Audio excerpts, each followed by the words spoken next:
بسم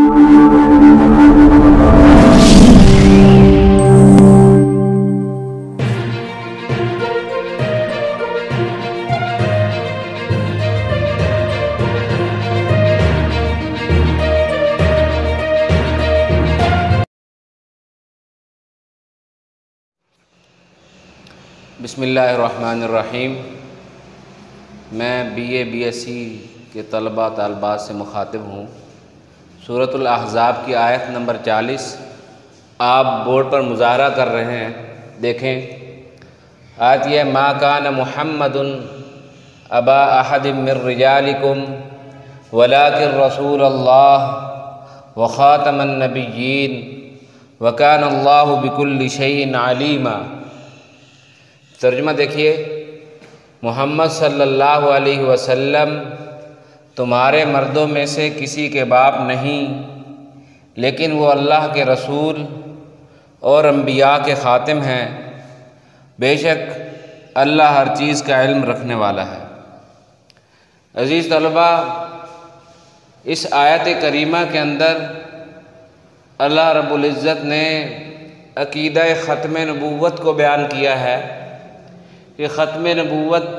سے کیا مراد ہے اور ختم نبوت کیا ہے۔ حضور علیہ الصلاۃ والسلام کو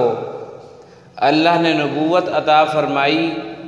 اور نبوت کے ساتھ ساتھ اس بات میں تو تمام انبیاء کے ساتھ آپ برابر کے شریک ہیں کہ اور انبیاء کو بھی نبوت ملی، آپ کو بھی نبوت ملی، لیکن اللہ نے آپ کو نبوت بھی عطا فرمائی اور ختم نبوت بھی عطا فرمائی،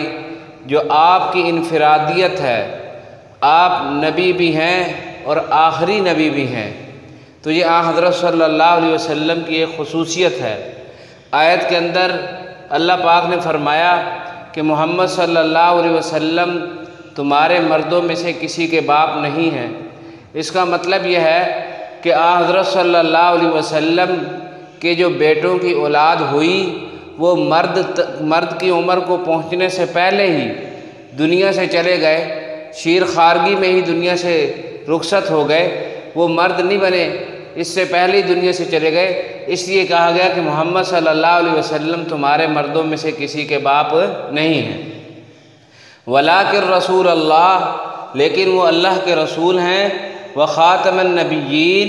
اور انبیاء کے خاتم ہیں، انبیاء کی مہر ہیں۔ مراد اس آیت کی تفسیر میں حضرت صلی اللہ علیہ وسلم نے خود ارشاد فرمایا کہ وہ خاتم النبیین، اس سے مراد یہ انا خاتم النبیین کہ میں آخری نبی ہوں، لا نبی بعدی، میرے بعد کوئی نبی نہیں۔ وکان اللہ بکل شیء علیما، اور بے شک اللہ تعالیٰ ہر چیز کا علم رکھنے والا ہے۔ عقیدہ ختم نبوت کیا ہے؟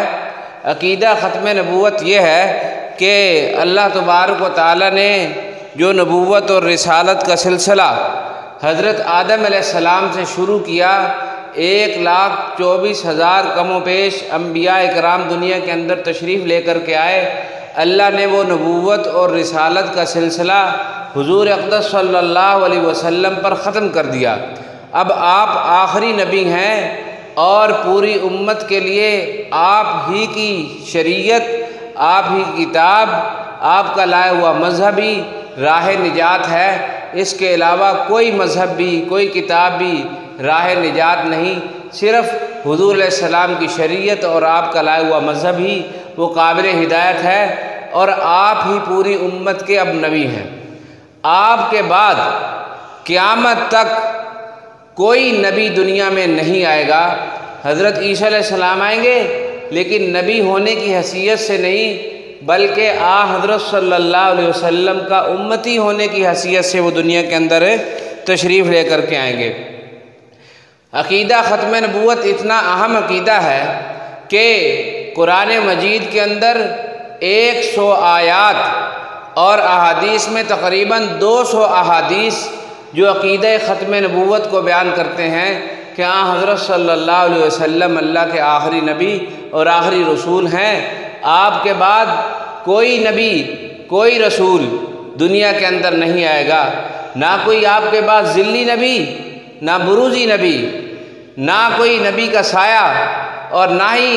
فرمایا کہ تشریعی کہ جس کو شریعت ملے، اور نہ ہی غیر تشریعی کسی قسم کا نبی نہیں۔ اللہ نے آپ کو نبوت کے ساتھ ختم نبوت عطا فرمائی کہ اب آپ آخری نبی ہیں، آپ کے بعد کوئی نبی نہیں۔ قرآن مجید میں اللہ تبارک و تعالی نے فرمایا قل یا ایھا الناس انی رسول اللہ الیکم جمیعا، اے پیغمبر صلی اللہ علیہ وسلم لوگوں سے کہہ دیجئے کہ میں تم سب کی طرف اللہ کا رسول بن کے آیا ہوں۔ پہلے جتنے انبیاء آئے خاص قوموں کے لیے تھے، خاص علاقوں کے لیے تھے، خاص قبیلوں کے لیے تھے۔ کوئی قوم عاد کا نبی، کوئی قوم سمود کا نبی، کوئی قوم لوط کا نبی، کوئی کسی قبیلے کا نبی، کوئی قوم شعیب کا نبی۔ لیکن کسی نبی نے اپنی نبوت کے اعلان کے ساتھ یہ نہیں کہا کہ میں تم سب کی طرف اللہ کا رسول بن کے آیا ہوں۔ حضور علیہ السلام جب دنیا میں تشریف لائے تو اللہ نے آپ سے اعلان کروایا نبوت دے دینے کے بعد کہ آپ لوگوں سے کہہ دیں قل یا ایھا الناس انی رسول اللہ الیکم جمیعا، کہ اے لوگو میں تم سب کی طرف اللہ کا رسول بن کے آیا ہوں۔ آپ کی نبوت اور رسالت کے بعد قیامت کے دن تک جو شخص بھی پیدا ہوگا وہ حضور علیہ السلام کا امتی ہی کہلائے گا، اور اس لیے کہ اب آپ آخری نبی ہیں، سب کے نبی ہیں۔ تمام یہ جمیعہ کا لفظ بہت عام ہے، اس میں تمام زمانے، تمام علاقے، تمام قبیلے، تمام قومیں، مشرق اور مغرب، شمال اور جنوب، فرش اور عرش، تمام جہانوں کے لیے اللہ تبارک و تعالی نے آپ کی نبوت اور رسالت کو عام کیا۔ قرآن مجید کی ایک دوسری آیت کے اندر اللہ تبارک و تعالی نے فرمایا الیوم اکملت لکم دینکم واتممت علیکم نعمتی ورضیت لکم الاسلام دینا، کہ آج کے دن ہم نے آپ کا دین مکمل کر دیا ہے۔ یعنی حضرت آدم علیہ السلام کی آمد سے دین کی تکمیل کا آغاز شروع ہوا، دین مکمل ہوتا گیا۔ کسی نبی سے آپ نے یہ اعلان نہیں کروایا کہ اب آپ کے آنے سے دین مکمل ہوا، لیکن جس وقت حضور علیہ السلام پر قرآن شریف اترا، شریعت اتری، تو اللہ نے آپ سے اعلان کروا دیا کہ اب آپ کے آنے سے دین مکمل ہو گیا۔ جس دین کی تکمیل کا سلسلہ حضرت آدم علیہ السلام سے شروع ہوا تھا وہ جناب نبی کریم صلی اللہ علیہ وسلم پر وہ سلسلہ مکمل ہو گیا۔ تو لہٰذا جب دین بھی مکمل اور نبوت بھی مکمل ہے تو پھر اور کسی نبی کی ضرورت باقی نہ رہی۔ حضرت صلی اللہ علیہ وسلم اللہ کے آخری نبی اور آخری رسول ہیں۔ اگر ہم احادیث کو دیکھیں تقریباً 200 احادیث، مفتی شفیع عثمانی صاحب رحمۃ اللہ علیہ نے ایک کتاب لکھی ہے ختم نبوت کے نام پر، جس کے اندر 100 آیات اور 200 احادیث کو جو حضور علیہ السلام کی ختم نبوت کو بتاتی ہیں ان کو جمع کیا ہے۔ وہ آپ دیکھ سکتے ہیں ایک آیت کے اندر بھی اگر اللہ رب العزت آپ کی ختم نبوت کو ذکر کر دیتا اور ذکر کرنے کے بعد کوئی آپ کی ختم نبوت کو نہ مانتا تو وہ دائرہ اسلام سے خارج تھا، قرآن کی آیت کو نہ ماننے کی وجہ سے، قرآن پر ایمان نہ لانے کی وجہ سے۔ لیکن اس عقیدے کی اہمیت کی طرف اللہ تبارک و تعالیٰ نے قرآن مجید میں ایک بار نہیں، 2 بار نہیں، 100 آیات حضور علیہ السلام کی ختم نبوت پر اتاری۔ حضرت صلی اللہ علیہ وسلم ایک مرتبہ فرما دیتے کہ میں آخری نبی ہوں، میرے بعد کوئی نبی نہیں، لیکن آپ نے 200 مرتبہ اپنی ختم نبوت کا ذکر کیا۔ کیا آپ کو پتا تھا کہ یہ بہت حساس مسئلہ ہے، اس کے بارے میں لوگ بعد میں گمراہ ہو سکتے ہیں، لوگ دوسرا اپنا نبی بنا سکتے ہیں، فتنہ کھڑا ہو سکتا ہے، اس لیے آپ نے اس کی اہمیت کی طرف اشارہ کیا اور بار بار ارشاد فرمایا کہ میں آخری نبی ہوں، میرے بعد نبی کوئی نہیں۔ احادیث میں مختلف احادیث ہیں۔ ایک حدیث میں آپ فرماتے ہیں نا خاتم النبیین لا نبی بعدی، میں آخری نبی ہوں، میرے بعد کوئی نبی نہیں۔ ایک جگہ آپ فرماتے ہیں ان النبوۃ والرسالۃ قد انقطعت فلا رسول بعدی ولا نبی، بے شک رسالت اور نبوت میرے بعد منقطع ہو گئی، ختم ہو گئی، نہ میرے بعد کوئی رسول ہے نہ میرے بعد کوئی نبی ہے۔ اس طرح ایک حدیث میں آپ فرماتے ہیں لا نبی بعدی ولا امت بعد امتی، کہ میرے بعد کسی کی کوئی نبوت اور نبی نہیں، اور میری امت کے بعد کوئی دوسری امت نہیں۔ اور ایک جگہ آپ فرماتے ہیں ارسلت الی الخلق کافہ، اللہ نے مجھے تمام مخلوق کی طرف نبی بنا کر کے بھیجا ہے، کافہ ساری کی ساری کی طرف، وختم بی النبیون، اور مجھ پر اللہ نے انبیاء کا سلسلہ ختم کر دیا۔ ایک حدیث میں حضرت صلی اللہ علیہ وسلم فرماتے ہیں کہ نبوت اور رسالت کی ایک عمارت تھی،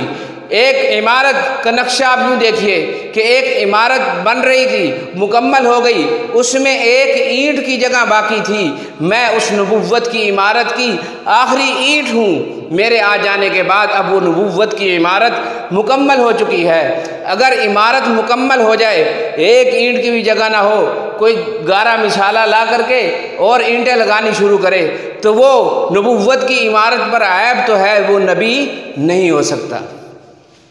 اس طرح اجماع صحابہ ہے،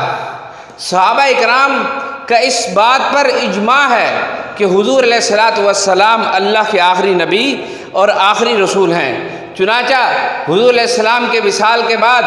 جس وقت مسیلمہ کذاب نے نبوت کا جھوٹا دعویٰ کیا کہ میں نبی ہوں، جناب سیدنا ابوبکر صدیق مسلمانوں کے پہلے خلیفہ نے اس کے خلاف اعلان جہاد کیا، اور یمامہ کے میدان کے اندر صحابہ کرام کی جانوں کی قربانی دی، اور اس جھوٹے مدعی نبوت کو واصل جہنم کیا، اور امت کو پیغام دیا سیدنا صدیق اکبر نے کہ ختم نبوت کا عقیدہ انتہائی اساسی اور بنیادی عقیدہ ہے، اس کے پیچھے اگر سینکڑوں کی تعداد میں صحابہ کو بھی خون دینا پڑے گا تو اس عقیدے کا تحفظ کیا جائے گا، یہ اتنا اہم عقیدہ ہے۔ چونکہ باقی اسلام، باقی احکام وہ حضور علیہ السلام کی تعلیمات ہیں، اور ختم نبوت کا عقیدہ اس کا تعلق حضور علیہ السلام کی ذات کے ساتھ ہے، حضور علیہ السلام کی ذات کا تحفظ بھی ضروری ہے، اور حضور علیہ السلام کی تعلیمات کا تحفظ بھی ضروری ہے۔ اسی طرح اجماع علماء امت، حضرت صلی اللہ علیہ وسلم کی امت کے جو علماء ہیں ان کا بھی اس بات پر اجماع ہے کہ حضور علیہ الصلاۃ والسلام آخری نبی ہیں، آپ کے بعد کوئی نبی نہیں، اس لیے کہ اللہ نے آپ کی کتاب کو قیامت تک اس کی تعلیمات کو جاری کیا ہے، اور اس کی حفاظت کا ذمہ خود لیا ہے کہ بے شک یہ ذکر ہم نے اتارا ہے، ہم خود ہی اس کے محافظ ہیں۔ احادیث اور قرآن آیات کو تو دیکھا ہم نے، اگر ہم عقل اور منطق کے اعتبار سے دیکھیں تو عقل اور منطق بھی ہمیں حضور علیہ الصلاۃ والسلام کی ختم نبوت کی طرف رہنمائی کرتی ہے کہ حضور علیہ الصلاۃ والسلام آخری نبی ہیں، کیونکہ وما ارسلناک الا کافۃ للناس بشیرا ونذیرا، کہ اللہ نے آپ کو سب لوگوں کے لیے نبی بنایا، پوری کائنات کے لیے۔ پہلے کوئی قوم عاد کا نبی تھا تو لوگ کہہ سکتے قوم سمود کا نبی کون ہے، کوئی قوم شعیب کا نبی ہے، کوئی قوم لوط کا ہے، تو کہا جا سکتا تھا دوسرے لوگوں کا نبی کون ہے۔ جب حضور علیہ السلام کو اللہ نے سب کا نبی بنا کر کے بھیج دیا تو عقل اور منطق بھی کہتی ہے کہ اب نبوت اور رسالت حضور کی ہے، آپ آخری نبی ہیں۔ پہلی کتابیں اتری، ان کی کتابیں دنیا سے ختم ہو گئی، ان کے اندر تبدیلیاں آ گئی، محفوظ نہ رہ سکی، اللہ نے آپ کی کتاب کو محفوظ رکھا قیامت تک کے لیے۔ آپ کی کتاب، اللہ نے آپ پہ ایسی کتاب اتاری جس طرح کے جو 1400 سال پہلے قابل عمل تھی، آج 1400 سال گزرنے کے بعد بھی اسی طرح قابل عمل، اور مسلمانوں کے لیے علم اور نور اور روشنی حاصل کرنے کا ایسا خزینہ ہے کہ جس طرح پہلے تھا اسی طرح قابل عمل آج بھی ہے۔ تو معلوم ہوا کہ حضرت صلی اللہ علیہ وسلم آخری نبی ہیں، اب نہ کسی شریعت کی ضرورت ہے، نہ کسی حضور علیہ السلام کی شریعت کے بعد نہ کسی کتاب کی ضرورت ہے۔ تو عقل اور منطق بھی آپ صلی اللہ علیہ وسلم کی ختم نبوت کی طرف اشارہ کرتی ہے کہ حضرت صلی اللہ علیہ وسلم اللہ کے آخری نبی اور آخری رسول ہیں، آپ کے بعد کوئی نیا نبی دنیا میں پیدا نہیں ہوگا۔ اگر کوئی شخص حضور علیہ السلام کی آمد کے بعد پیدا ہو، حضور کے بعد، حضرت عیسیٰ علیہ السلام تو حضور سے پہلے کے پیدا ہو چکے ہیں، آپ کے بعد پیدا ہو، اور پھر آپ کے بعد پیدا ہونے کے بعد وہ نبوت کا اعلان کرے، وہ جھوٹا اور کذاب تو ہے، وہ اللہ کا نبی اور رسول نہیں ہو سکتا۔ اور آپ نے فرمایا سیکون فی امتی،